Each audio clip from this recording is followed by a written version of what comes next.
नहमदुहु व नुसल्ली व नुसल्लिमु अला रसूलिल करीम अम्मा बअद फ़अऊज़ु बिल्लाहि मिनश शैतानिर रजीम बिस्मिल्लाहिर रहमानिर रहीम। हर तरह जी वाखाण उन रहमान रहीम रब जल्ल जलालहु जे लाइ जेको इबादत जो अकेलो हक़दार आहे। उहो ई बिगड़ियल कम ठाहींदो आहे, उहो ई तक़दीर में भलायूं अता फ़रमाईंदो आहे, उहो ई पंहिंजे बाननि ते रहम बि फ़रमाईंदो आहे, करम बि फ़रमाईंदो आहे। ऐं लखें करोड़नि दुरूद सलाम अल्लाह तबारक व तआला जे आख़िरी नबी ऐं समूरनि नबियनि ऐं रसूलनि जे सरदार हज़रत मुहम्मद सल्लल्लाहु अलैहि वसल्लम जिन जी ज़ात अक़दस ऐं संदन आल ऐं असहाब सगोरनि ते। सिंध टीवी जो प्रोग्राम रोशनी जे वाट जे तमामु नाज़रीन सामाईन जी ख़िदमत में अस्सलामु अलैकुम वरहमतुल्लाहि तआला व बरकातुहू। आऊं आहियां जो मेज़बान अबुल हसन अब्दुल ख़ालिक़ क़ादरी।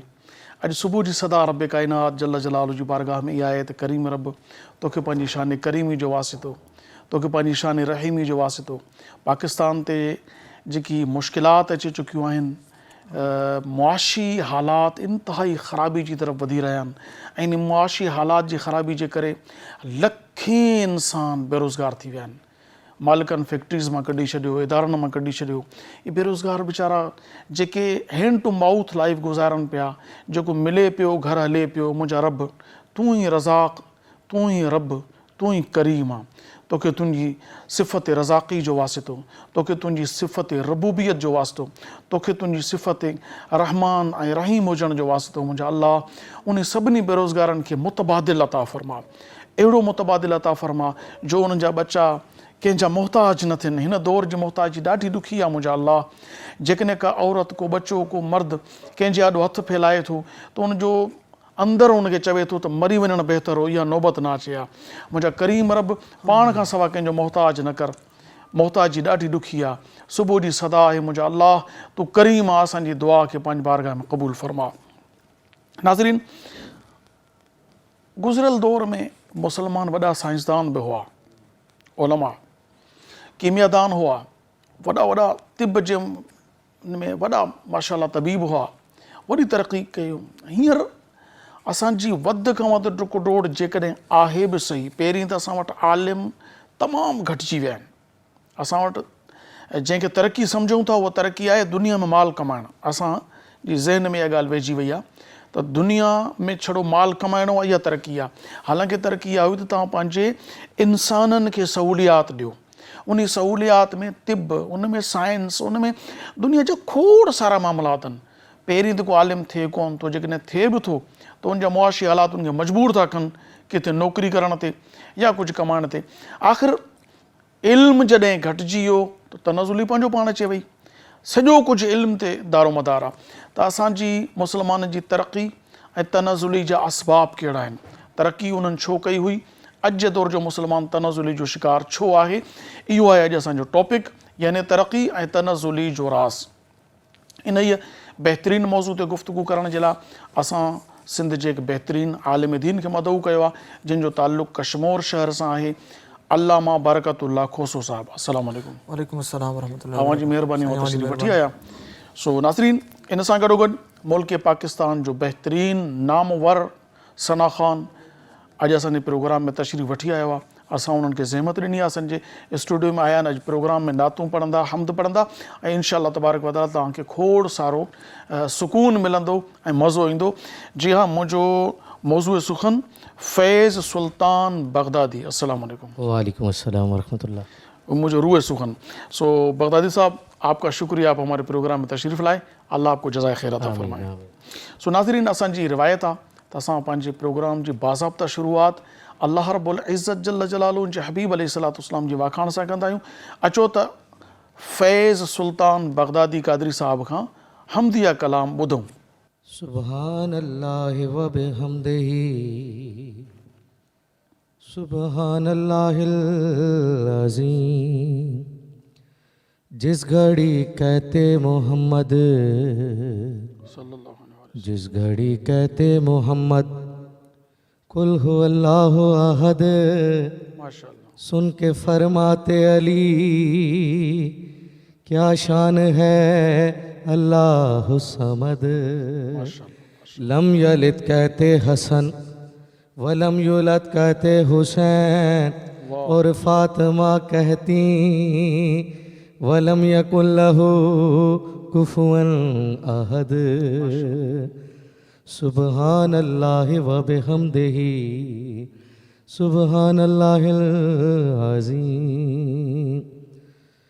सुबहान तेरी शान सुबहान तेरी शान। अल्लाहु अल्लाहु अल्लाहु सुबहान तेरी शान सुबहान तेरी शान। तेरे दम से बन रहे हैं मेरे बिगड़े काम। फ़बिअय्यि आलाइ रब्बिकुमा तुकज़्ज़िबान। सुबहान तेरी शान सुबहान तेरी शान। ये ज़मीं ये आसमां चाँद सूरज और जहाँ। ये ज़मीं ये आसमां चाँद सूरज और जहाँ। तेरे आगे सब झुके हैं तेरे आगे सब झुके हैं लेके तेरा नाम। सुबहान तेरी शान सुबहान तेरी शान। अल्लाहु अल्लाहु अल्लाहु अल्लाहु अल्लाहु अल्लाहु। फैज़ बेकस नातबा तेरे करम का है ख़्वाहाँ। फैज़ बेकस नातबा तेरे करम का है ख़्वाहाँ। वास्ता प्यारे नबी है वास्ता प्यारे नबी है कहता हूँ सुबह शाम। फ़बिअय्यि आलाइ रब्बिकुमा तुकज़्ज़िबान। सुबहान तेरी शान सुबहान तेरी शान। तेरे दम से बन रहे हैं मेरे बिगड़े काम। अल्लाहु अल्लाहु अल्लाहु अल्लाहु अल्लाहु अल्लाहु।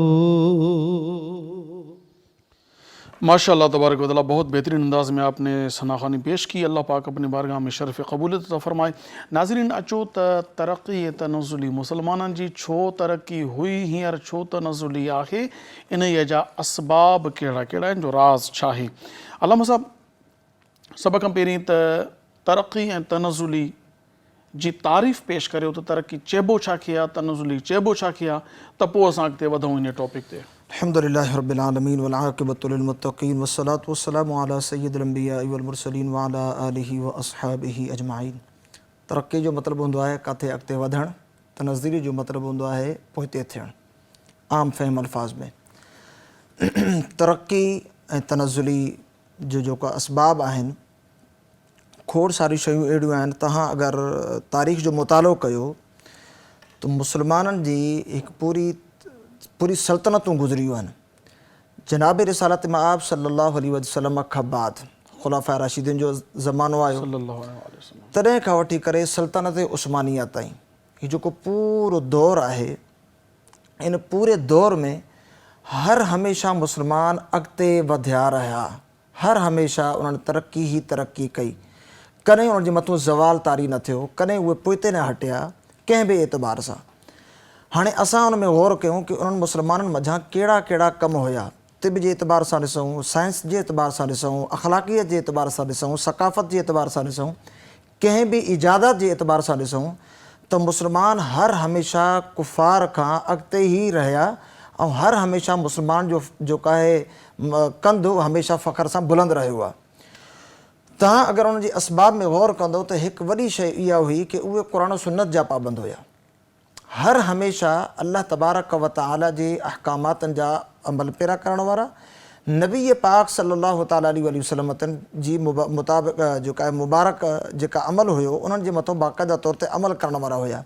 जीअं असांजो हाल इहो आहे कि असां बाएतबार ज़बान खोड़ सारा नारा बि हणंदा आहियूं, असां हे बि कंदासीं, हो बि कंदासीं, लेकिन अमली तौर ते असां मुसलमान उन मामलात में जेका आहे काफ़ी शिकायतनि जा शिकार आहियूं।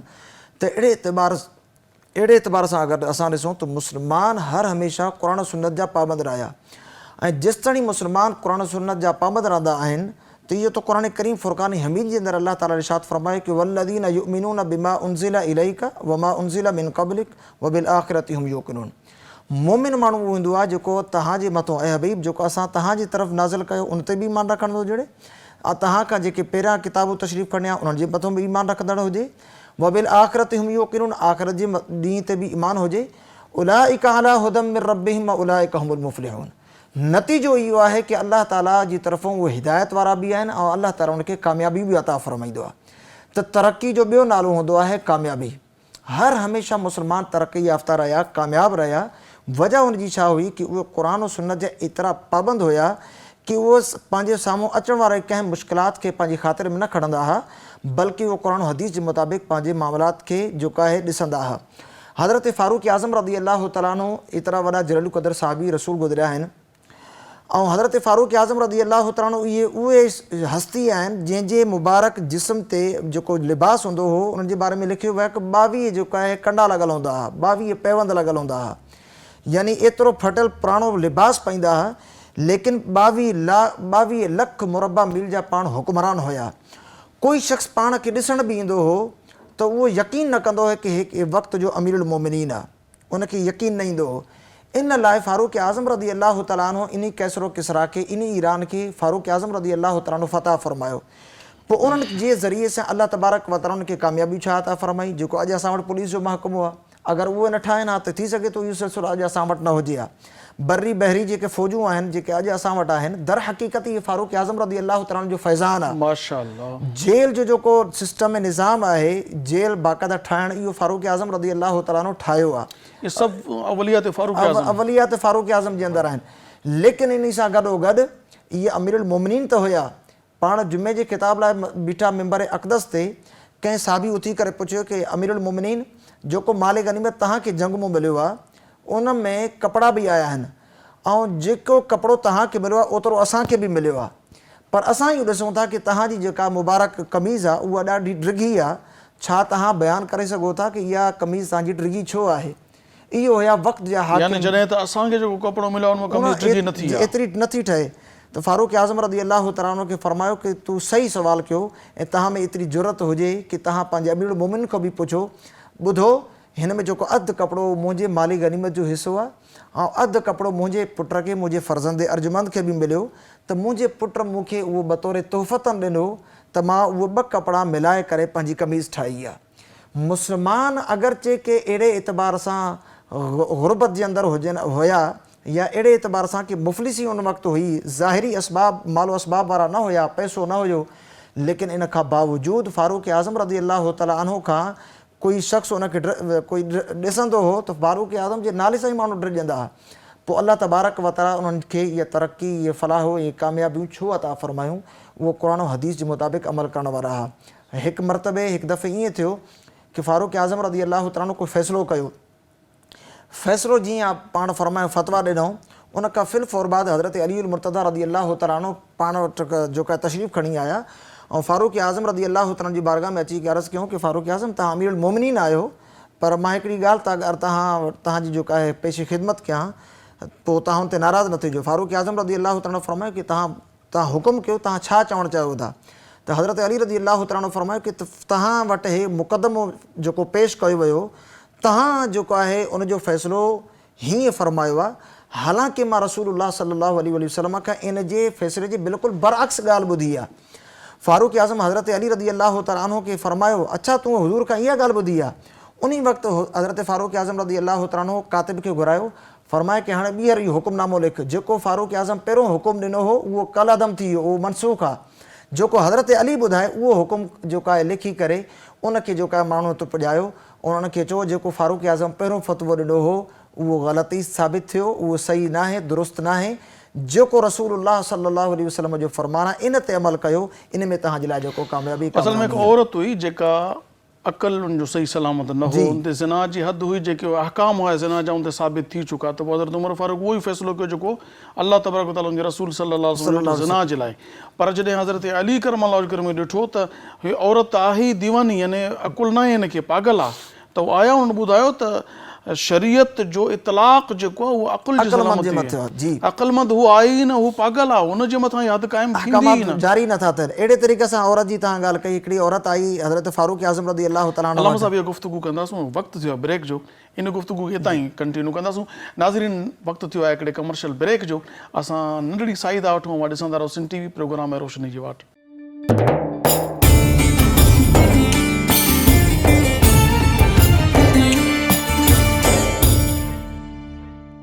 भलीकार नाज़रीन, नवां ॾिसी रहिया आहियो सिंध टीवी प्रोग्राम आहे रोशनी जी वाट, ऐं असां मुस्लमाननि जी तरक़ी ऐं तनज़ुली जे राज़ ते गुफ़्तगू करे रहिया आहियूं।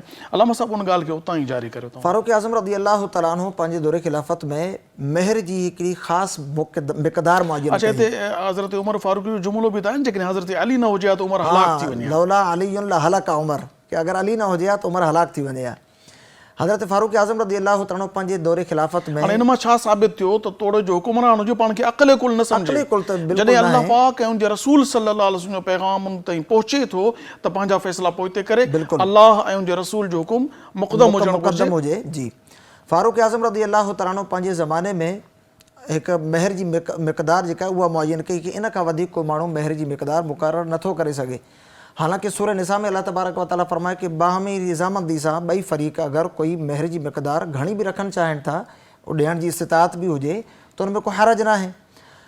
त फारूक आज़म रज़ी अल्लाह तआला अन्हु वटि उहा औरत आई, उन अर्ज़ु कई कि फारूक आज़म, क़ुरान करीम में अल्लाह फरमायो आहे कि तव्हां पंहिंजी रिज़ा ऐं ख़ुशनुदी सां ॿई फ़रीक़ अगरि जेको आहे उन ते राज़ी थियनि था, भलिजा हुनजी मेहर जी मिक़दार केतिरी घणी छो न हुजे, तव्हां अगरि उहो ओतिरो मुक़ररु कयो था त उन में कोई पाबंदी न आहे, पोइ तव्हां पाबंदी छो हई? त फारूक आज़म रज़ी अल्लाह तआला अन्हु फरमायो कि ऐं औरत तूं मूंखे अल्लाह जो हुकुम यादि ॾियारे छॾियो ऐं फरमाए कि मां उहो जेको हुकुम ॾिनो हो मां उनखे मनसूख़ थो करे छॾियां।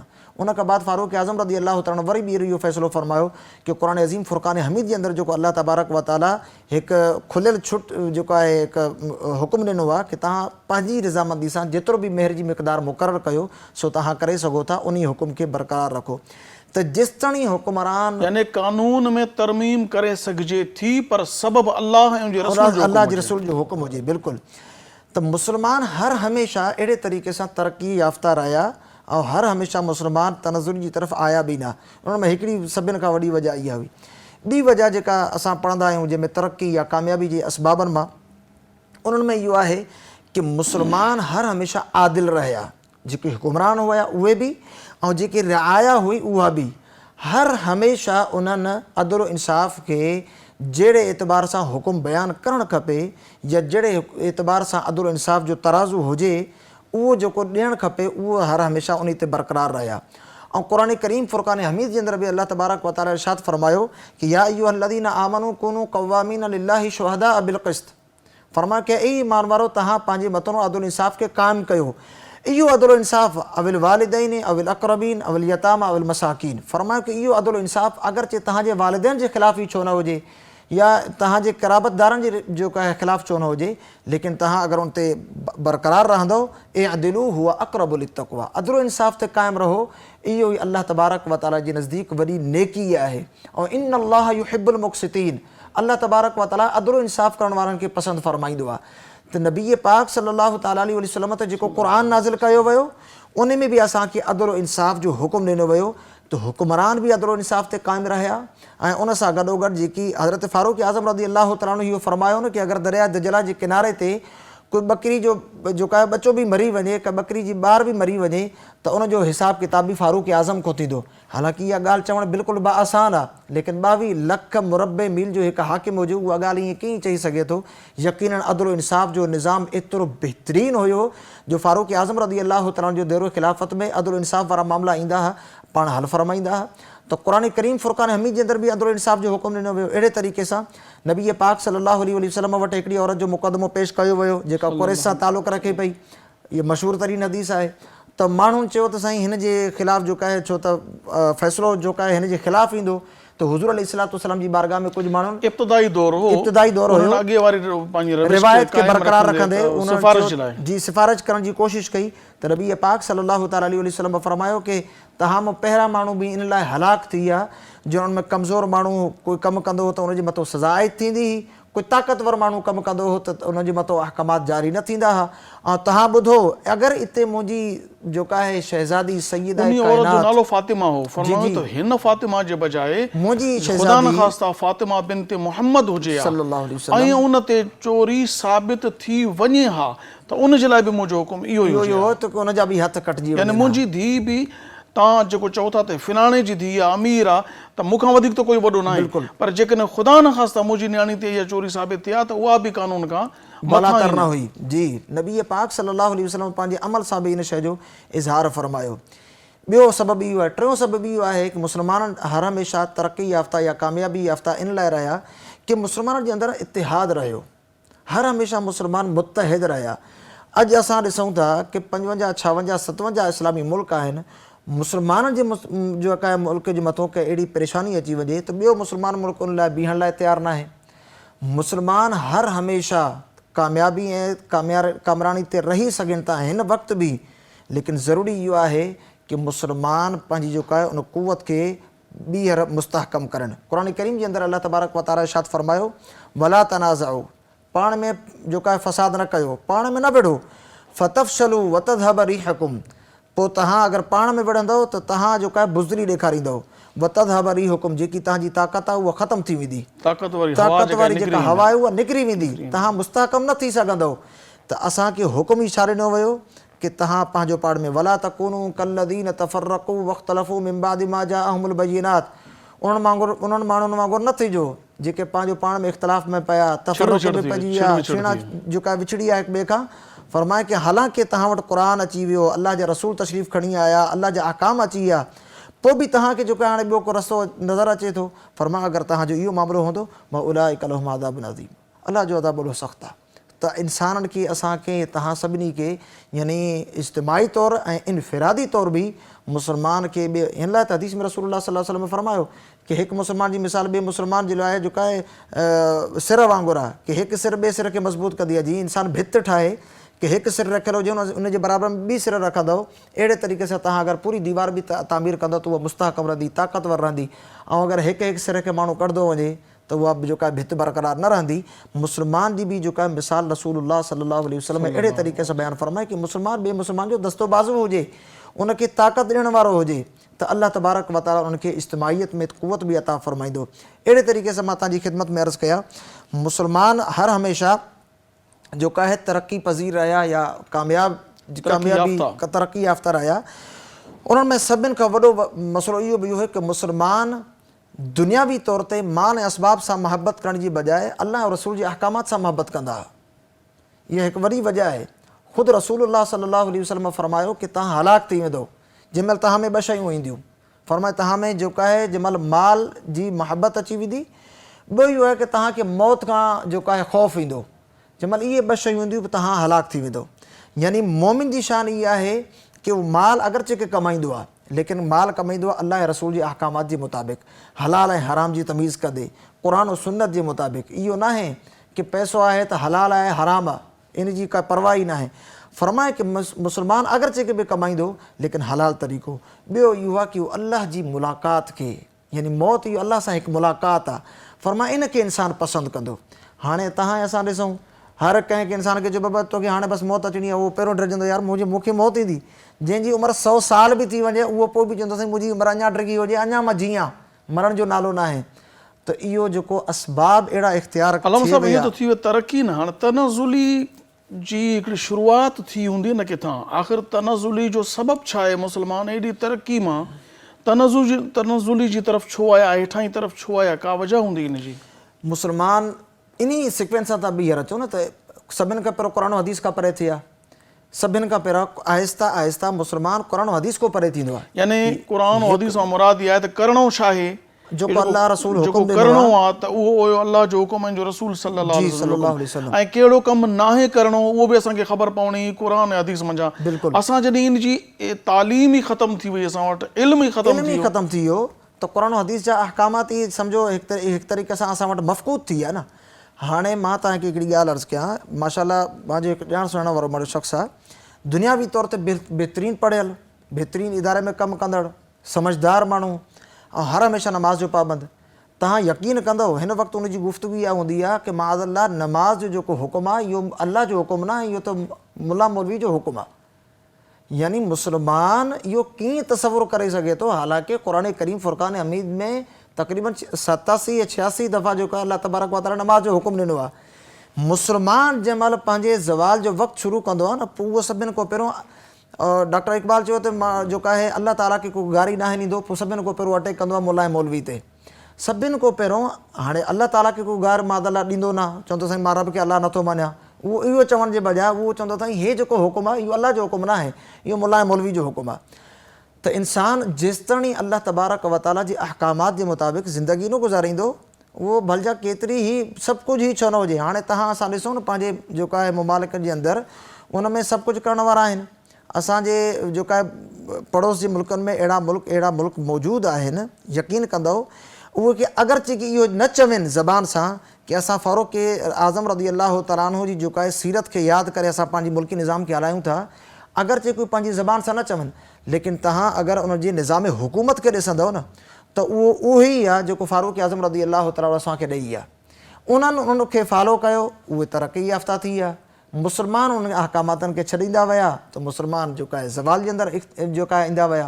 अहिड़े तरीक़े सां असांजे अदालतनि जा मामलात ॾिसो कि असां वटि काई न्याणी अहिड़ी हूंदी आहे जंहिंजी क़ुरान करीम फ़ुरक़ान हमीद सां बि शादी कराईंदा आहिनि, नाऊज़ु बिल्लाहि मिन ज़ालिक। हाणे इहो जेको कल्चर आहे, इहो कल्चर छा तव्हां ऐं असां ॾिनो आहे या इहो कल्चर जेको आहे मुला मौलवी ॾिनो आहे? इहो यकीनन कंहिं माण्हू अहिड़ा इफ़्तिराक असांजे विच में अची करे वेधा जेके सरासर जी बिल्कुलु इहा चाल आहे जेका सरासर क़ुरान हदीस जे अहकामात जी बिल्कुलु मुख़ालिफ़ आहे। कोई माण्हू जेको आहे दीवानो हुजे, कोई पागल हुजे, उन खां बि को माण्हू पुछे कि बाबा क़ुरान करीम फ़ुरक़ान हमीद सां शादी थी सघे थी? मुमकिन आहे कि उहो बि भलजा हिकु लफ़्ज़ बि न पढ़ियल हुजे, उहो बि चवंदो साईं इहा शइ मुंहिंजे मञण में नथी अचे। लेकिन छा वजह आहे कि असां जंहिंखे असां सम्झंदा आहियूं कि साईं हे दुनिया एडवांस थी वई आहे, तरक़ी थी वई आहे, साईं जिद्दत जो ज़मानो अची वियो आहे, भई सभु कुझु थियो आहे, असांजे अंदरि जेका जहालत हुई छा उहा ख़तमु थी आहे? असां जेको आहे असां वटि हाणे बि जेके फ़ैसिला थींदा आहिनि, कोर्ट कचहरियूं थींदियूं आहिनि, वॾेरा सरदार ऐं जागीराना जेको निज़ाम आहे, इहो इन में असां ॾिसूं त छा इहे अहकामात क़ुरान हदीस जे मुताबिक़ थींदा आहिनि? यकीनन न। बल्कि सरदार साहिब खे या घणो कुझु पढ़ियल हूंदो त उहो कंहिं मुफ़्ती साहिब खां थी सघे त उहो पुछे, उहा बि हिकु जेका आहे महिरबानी हुनजी जो कंहिं आलिम दीन खां को मसइलो पुछे। वग़ैरह हूंदो ई आहे ॿिन्ही फ़रीक़नि खे विहारींदा आहियूं, बाबा तो ते हेतिरी चटी आहे, तूं हेतिरो भरींदे, तूं फलाणे जो हे कयो आहे, तोखे हे कुझु ॾियणो पवंदो। रस्म रिवाज जी पैरवी, रस्म चोरी जी एतिरी सज़ा आहे, हिकु ॾोह घणा ॾोह साबित थिया, 3 ॾोह साबित थिया, 4 ॾोह साबित थिया, 4 ॾोहनि ते हर ॾोह जी चटी एतिरी हूंदी आहे, मिलाए सलाह हेतिरी चटी आहे। जहालत जी इंतिहा इहा आहे त जंहिंमहिल इंसान क़ुरान ऐं हदीस जे अहकामात जे मुताबिक़ ज़िंदगी न गुज़ारींदा त पोइ यकीनन अहिड़े तरीक़े सां मुस्लमान ज़वाल त हूं बि तारी आहे, हिन वक़्तु अल्लाह ताला हिनखे परे फ़रमाए, दूर फ़रमाए असां खां। लेकिन अगरि मुस्लमान इन रविश ते बरक़रार रहिया, नबी पाक सल्लल्लाहु तआला अलैहि वसल्लम मां फ़ैसिले करण जे लाइ पंहिंजी पूरी ज़िंदगी असांखे ॿिनि शयुनि जे अंदरि बयानु फ़रमायूं। नबी पाक सल्लल्लाहु तआला अलैहि वसल्लम फ़रमाइनि था लन तदिल्लू, तव्हां हरगिज़ गुमराह न थींदो, तरक़्तु फ़ीकुम, मां तव्हां में छॾे थो वञा, तमस्सक्तुम फ़ीकुम अमरैन, तव्हां में मां 2 शयूं छॾे थो वञा, जेसिताईं तव्हां उन ते क़ाइमु रहंदव कॾहिं बि गुमराह न थींदो।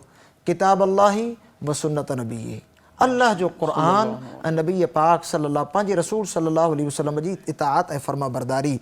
त इहो हुकुम आहे क़ुरान हदीस जे मुताबिक़।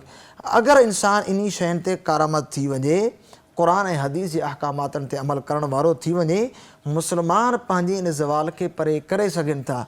हाणे ॾिसो न, हे असां हिन ज़माने में गुज़रूं था, असां चऊं था असां वटि जेका आहे जिद्दत जो ज़मानो आहे, असां वटि जेका स्कूल कॉलेज पहिरियों खां घणा आहिनि, सोशल मीडिया आहे, इलेक्ट्रॉनिक मीडिया, ॿिया घणा ज़रा आहिनि, इल्म जा जेके ज़राए पहिरियां न हुया, उहे सभु कुझु असांजे हिन वक़्त में मौजूदु आहिनि। लेकिन असां इन शइ ते गौर कयूं कि असांजो नौजवान जेको आहे उहो इन मीडिया खे इस्तेमालु करे, इन सोशल मीडिया खे इस्तेमालु करे पंहिंजे लाइ कुशादगी जा राह इख़्तियार करे थो, पंहिंजे लाइ कामयाबी ऐं कामयाबी जा राह इख़्तियार करे थो, या इन में जेको आहे मादल्ला उहो अञा तनज़ुरी जी तरफ़ जेको आहे झुकंदो थो वञे। अल्लामा साहिब इन ते गुफ़्तगू जारी रखंदासीं, वक़्तु थियो आहे कमर्शियल ब्रेक जो। नाज़रीन, नंढड़ी साही आहे, असां जो था वापसि वरूं मां ॾिसंदा रहो सिंध TV प्रोग्राम आहे रोशनी जी वाट।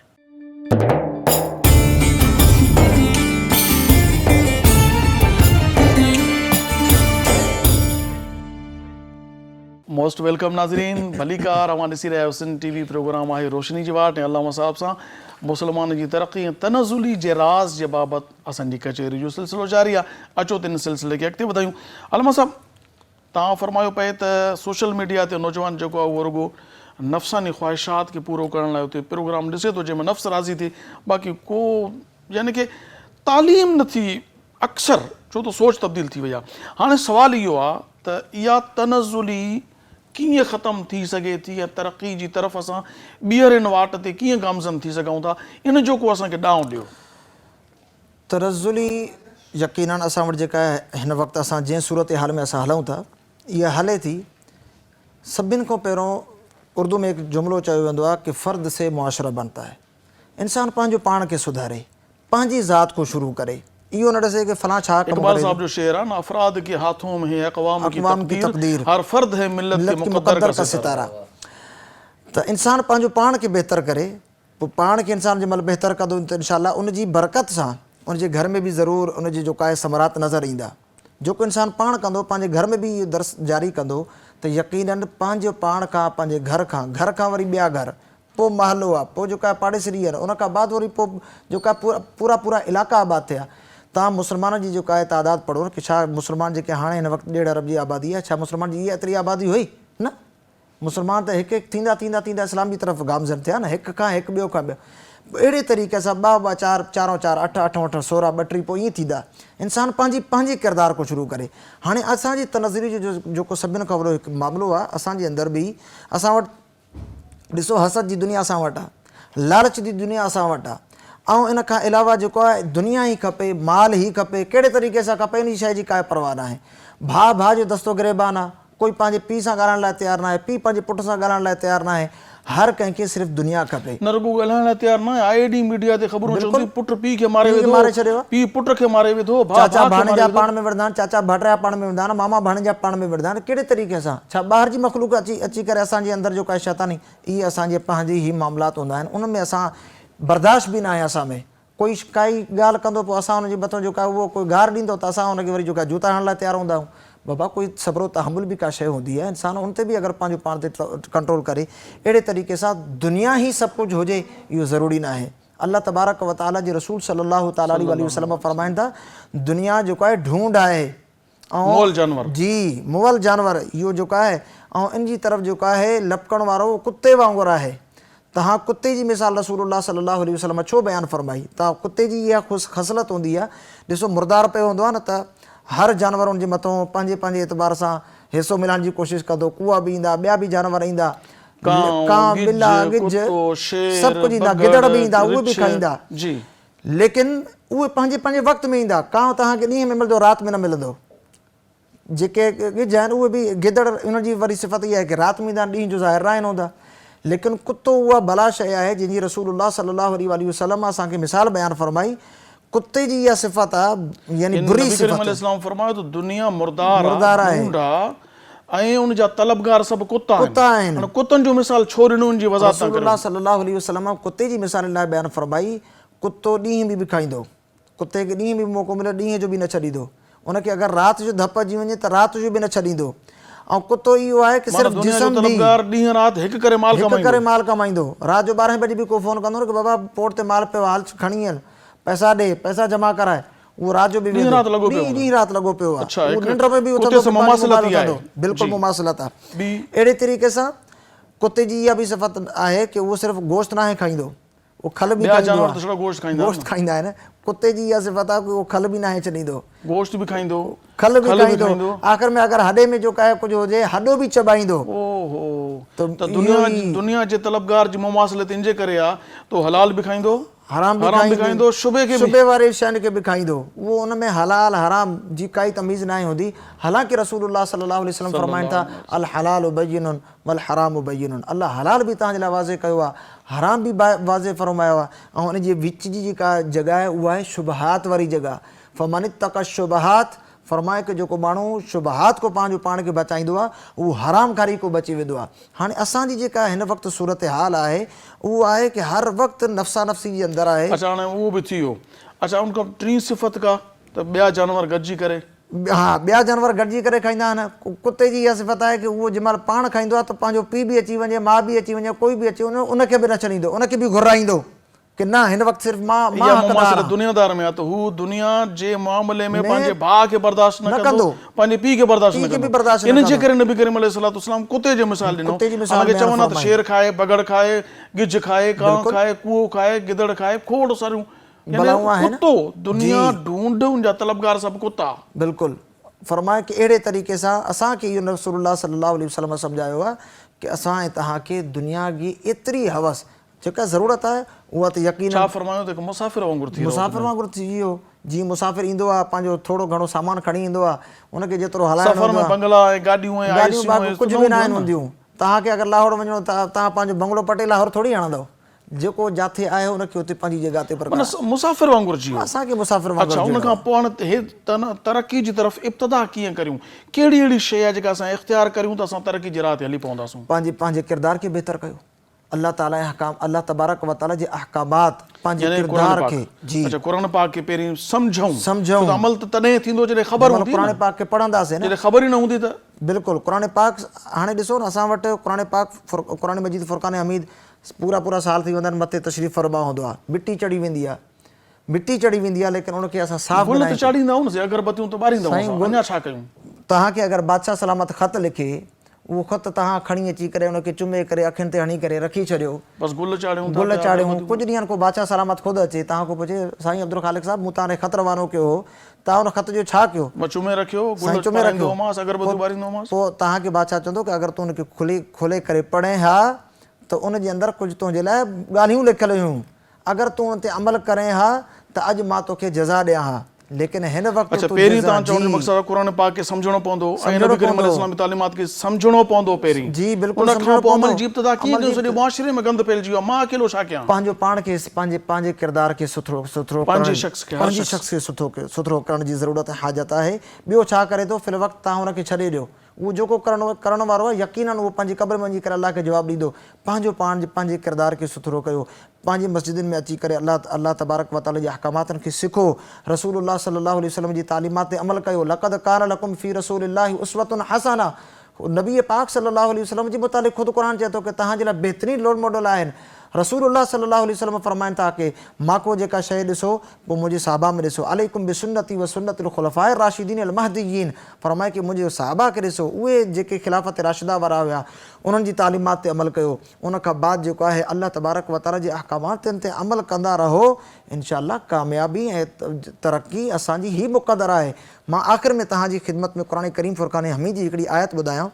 क़ुरान करीम फुरक़ान हमीद जे अंदरि अल्लाह ताला इरशाद फरमायो, वला तहिनू वला तहज़नू व अंतुमुल आलऊन इन कुंतुम मुमिनीन। फरमाया कि सुस्ती न कजो, सुस्ती वला तहिनू वला तहज़नू, सुस्ती न कयो, पंहिंजे पंहिंजे कमकार खे पंहिंजो वक़्तु ॾियो, ऐं जेको तव्हांखे करिणो आहे अल्लाह उहो तव्हांखे क़ुरान में ॿुधाए छॾियो। फिर देखो ख़ुदा क्या करता है। वला तहिनू, सुस्ती न कयो, वला तहज़नू, गम न कर कि छा थींदो, ड्रिजो न, व अंतुमुल आलऊन, अल्लाह ही तव्हांखे कामयाबी ॾींदो, तव्हां ई बुलंद आहियो। इन कुंतुम मुमिनीन, शर्त इहो आहे कि तव्हां ईमान कामिल हुजे तव्हांजो। सुभान अल्लाह। नाज़रीन, अॼोकी गुफ़्तगू जो तत, अॼोकी गुफ़्तगू जो अर्क़, अॼोकी गुफ़्तगू जो जेको मतन आहे उहो इहो आहे त तव्हां नेकी जी तरफ़ क़दम वधायो, न ॾिजो कंहिंखां, न कयो गम, न सुस्ती करियो, सुस्ती खे बि ख़तमु कयो, ऐं को ख़तरो कोई उहो न आहे। अल्लाह जी ज़ात तव्हांजी मदद कंदी, तव्हां हक़ सच जी राह ते निकिरी पओ। इब्तिदा पंहिंजी ज़ात खां करियो, तब्दील करियो पंहिंजो पाण खे, पोइ पंहिंजे घर भातियुनि खे, पोइ पाड़े खे, पोइ माइटनि खे। ईअं इंशाअल्लाह तबारक व ताला हिकिड़ो पथर पाणीअ में किरंदो, उन जी जेका वीर हूंदी न, सिंधी में वीर चइबो आहे, time and tide wait for none, त वक़्तु ऐं वीर कंहिंजो इंतज़ारु न आहिनि कंदा। इहे वीर जेके आहिनि लहर सम्झो, पाणी में हिकिड़ो को बि पथर किरंदो, इन जी लहर किनारनि ताईं ज़रूरु पहुचंदी। तव्हां मुड़सी करे मैदान ते निकिरी पओ, पंहिंजी ज़ात खे तब्दील करियो। तव्हांजे अंदरि जेकॾहिं तरक़ी जी हिकिड़ी सिफ़त शुरू थी वई, तरक़ी छा आहे? अल्लाह जो कलाम जे रसूल सल्लल्लाहु अलैहि वसल्लम जा अहकामात सिखो, अमल करियो। दुनिया बि तव्हांजी, आख़िरत बि तव्हांजी, क़ब्र हशर में बि, मैदान हशर में बि तव्हां, छो त असांखे त ख़बर आहे दुनिया आरज़ी आहे। आदम अलैहिस्सलाम खे अल्लाह ताला वही फरमाई, ए आदम ॼण मरण जे लाइ ठाहे ड्रहण जे लाइ। जेको कुझु ठहंदो ड्रहंदो, जेको ॼमंदो सो मरंदो, रहंदी ज़ात रब जी। तो इंसाननि जे लाइ छा कयो, पीउ माउ जे लाइ, भेण भाउ जे लाइ, औलाद जे लाइ छा कई, इहो सोच। तूं बुग़्ज़ रखियई, नफ़रतूं रखियई या मोहबतूं रखे करे अॻिते वधई, अॻिते वधो, अॻिते वधो, अॻिते वधो, तरक़ी कयो। तरक़ी इहा न आहे त छड़ो माल कमाए ईअं दड़ा हणो, क़यामत ॾींहुं पुछाणो ई तव्हां खां थिए। थोरो ओतिरो जो कंहिंजे अॻियो हथु न फैलायो, बसि हिन ते इक्तिफ़ा करे अॻिते वधो। रब ताला तव्हांजे रिस्क जो ज़िमो खयों आहे।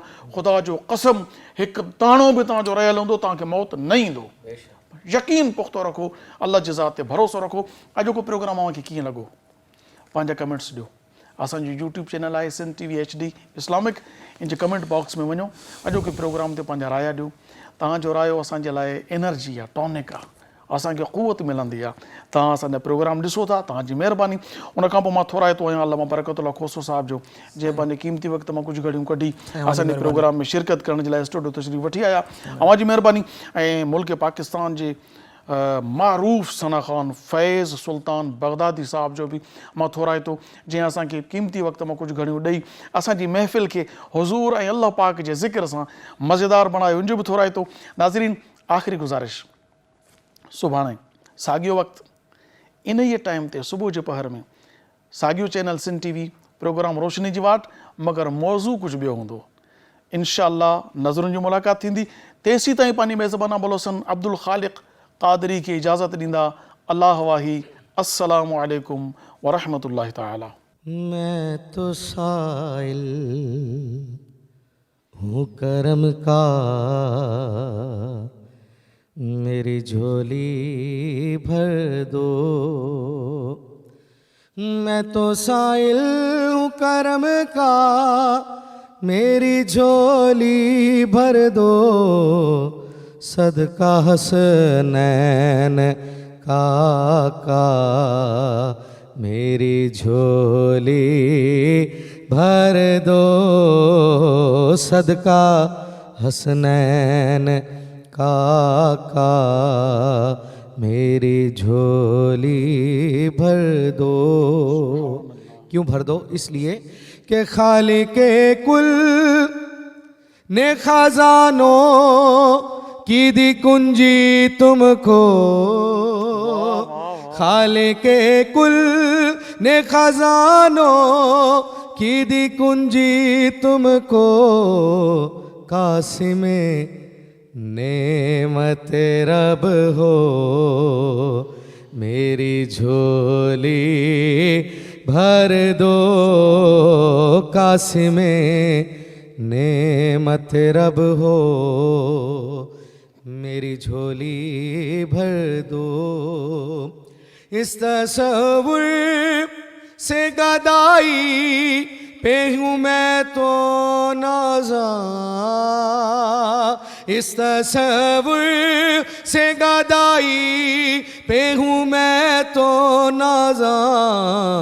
तुम तो माइल बकरम हो, मेरी झोली भर दो। तुम तो माइल बकरम हो, मेरी झोली भर दो। और सब्ज़े गुंबद जो दिखाया ये तुम्हारा है करम। सब्ज़े गुंबद जो दिखाया ये तुम्हारा है करम। रूखे अनवर भी दिखा दो, मेरी झोली भर दो। रुखे अनवर भी दिखा दो, मेरी झोली भर दो। मेरे मौला मेरा ईमान सलामत रखना। मेरे आका मेरा ईमान सलामत रखना। कि मेरा मदफन भी बकी हो, मेरी झोली भर दो। मेरा मदफन भी बाकी हो, मेरी झोली भर दो। और दरे अकीदस पे न दामाद से आज़िशां के, दरे अकीदस पे न दामाद से आज़िशां के, दिल वीरान दिल वीरान दिल वीरान को सजा दो, मेरी झोली भर दो। दिल वीरान को सजा दो, मेरी झोली भर दो।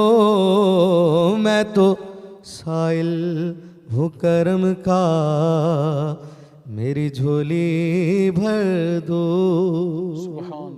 सब्सक्राइब करियो असांजो official YouTube channel Sindh TV HD Islamic ऐं वधीक अपडेट लाइ बेल आइकन ते क्लिक करियो।